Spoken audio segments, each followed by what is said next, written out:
a moral leader for our state and for our country. We love it. We love Raphael Warnock. What's happening in Georgia right now is history in the making. Absolutely. We're all participating in a moment that will be written about for generations. Because you got the young Jewish journalist, son of an immigrant, mentored by Congressman John Lewis, running alongside a black preacher who holds the same pulpit as Dr. King at Ebenezer Baptist Church, building a movement for health, jobs, and justice for the people. And we are running against the Bonnie and Clyde of political corruption in American politics.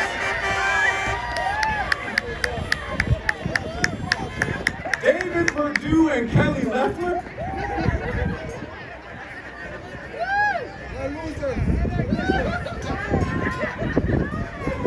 We got bigger and better things to talk about than David and Kelly, y'all. Like the kind of future that we want to build together. Let me lay out the stakes for you very, very clearly.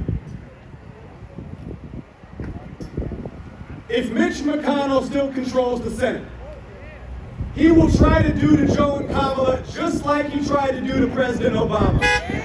It will be obstruction and gridlock and partisanship and government shutdowns. It will be paralysis at a moment of national crisis when we need strong action, when we need direct economic relief for the people. We need stimulus for the people. We need economic relief for small businesses. We need resources for hospitals and doctors and scientists and clinics and nursing homes.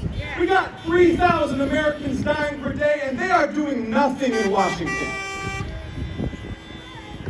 Because they don't care about ordinary working people. Paralysis in a crisis is untenable. We need action. We have good work to do together, y'all. Yes, we do. This is a movement for health, jobs, and justice for the people. That means every family in Georgia has the health care that we need.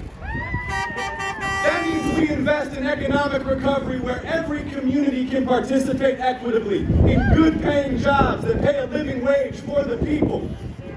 That means that we pass a new Civil Rights Act to secure equal justice under the law for all of us, regardless of race and regardless of class. We can do all these things.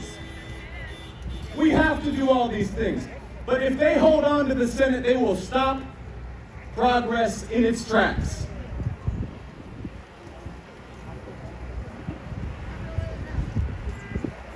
Because they don't care about ordinary people.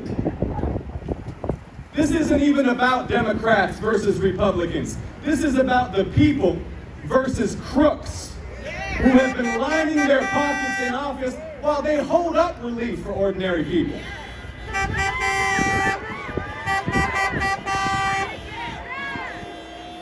I mean, let's talk about it. Let's talk about David Perdue, who lives on a private island and treats his Senate office like it's his E-Trade account.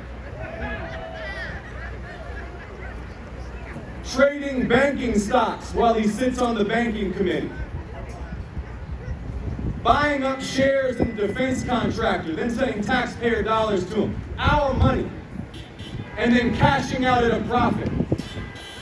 Buying shares in manufacturers of vaccines, medical equipment, while he's getting classified briefings on COVID-19 and telling us it's no worse than the flu. David Perdue is a crook.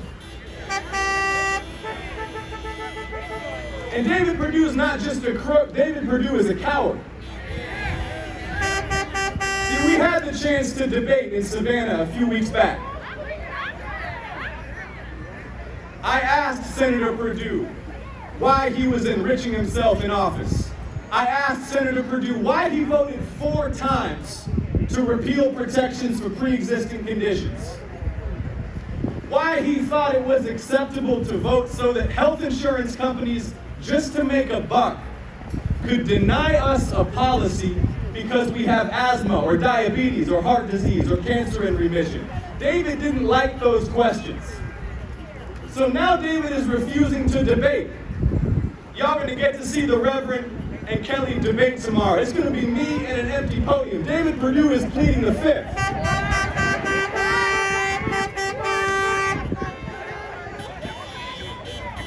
If David Perdue doesn't want to answer questions in public and debate his opponent, that's fine. He just shouldn't run for re-election to the United States Senate.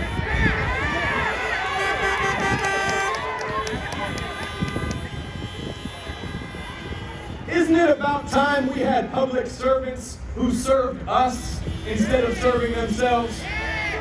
This is about human rights, health, jobs, justice for the people. We have to build a grassroots movement here in Georgia unlike anything we've seen in our state's history. And we've been building this movement for 10 years, y'all. Give it up for Stacey Abrams, who has led us these last 10 years to register voters and mobilize the people. Give it up for yourselves and all the organizers and volunteers who have been making a difference in building a movement for the people. We sent a message on November 3rd that was heard across the country, and now the whole world is watching to see what we will do at this moment. The whole world is watching us, Georgia, because we have the power. You have the power. No one will do it for us. We cannot be spectators to history. We have to make history together. So if you believe that we need a new Civil Rights Act that will bring true accountability for police brutality and racial profiling and the miscarriage of justice, you need to get out to the polls and vote. If you believe we need a new Voting Rights Act to secure the sacred franchise for all people, you need to get out to the polls and vote. If you believe that health care is a human right and not just a privilege for those who can't afford it, you need to get out to the polls and vote. If you believe we need to leave a clean, healthy, beautiful planet for future generations, you need to get out to the polls and vote. No one will do this for us. It is up to us. Health, jobs, and justice for the people. It's up to us.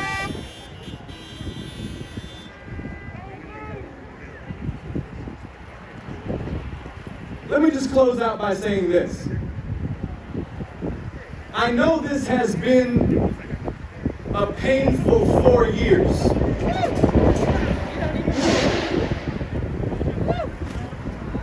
We've been torn apart by politicians who use fear and hatred and racism and division to divide us.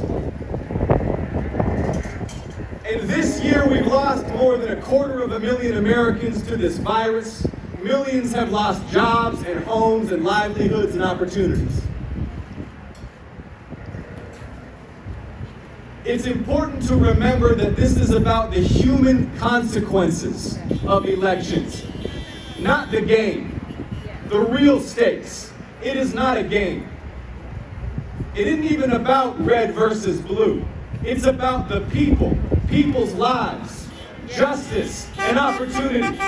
So if you believe now is the moment to stand up for health and jobs and justice, make some noise and make a plan to vote. If you're ready to organize and mobilize like you've never done before, make some noise and make a